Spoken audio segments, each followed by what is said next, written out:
Shalom saudaraku, pembebasan dari Tuhan. Itulah tema renungan yang akan kita pelajari bersama-sama hari ini. Yang terambil dari kitab Yesaya, pasal yang ke-61 ayat 1 hingga ayat yang ketiga. Saudaraku, bagian ini adalah nubuatan Yesaya pasca pembuangan di Babel. Namun bukan berarti bangsa Israel sudah terbebas dari jajahan bangsa-bangsa lain. Kita ketahui bersama bahwa setelah Babel, maka ada bangsa lain lagi yang menguasai kerajaan Israel, yaitu kerajaan Media Persia, kerajaan Yunani, sampai kepada kerajaan Romawi.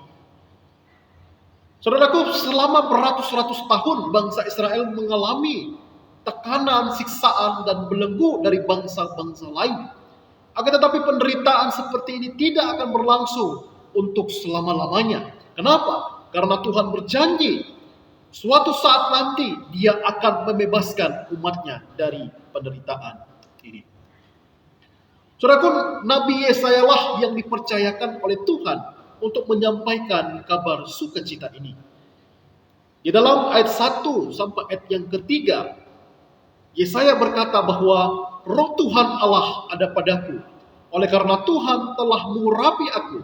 Ia telah mengutus aku untuk menyampaikan kabar baik kepada orang-orang sengsara dan merawat orang-orang yang remuk hati, untuk memberitakan pembebasan kepada orang-orang tawanan dan kepada orang-orang yang terkurung kelepasan dari penjara, untuk semua orang yang berkabung, untuk mengaruniakan kepada mereka perhiasan kepala ganti abu, minyak untuk pesta ganti kain kabung, nyanyian puji-pujian ganti semangat yang pudar.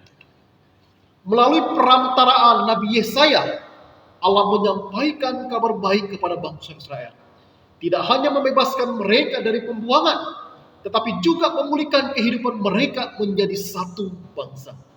Yesaya juga memberitakan tahun rahmat Tuhan yang dikiaskan sebagai tahun Yobel, di mana tahun itu merupakan tahun pembebasan dari semua hutang dan dimerdekakan dari perhambaan. Tahun penuh sukacita yang dinanti oleh setiap orang dari bangsanya.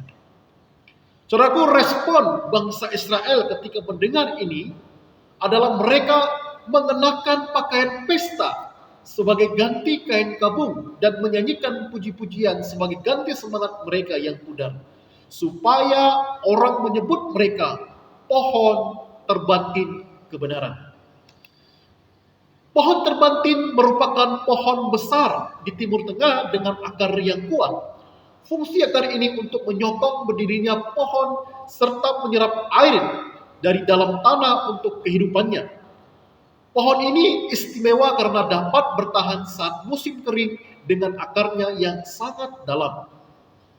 Alkitab mengibaratkan pohon terbantin ini sebagai tanaman Tuhan untuk memperlihatkan keagungannya.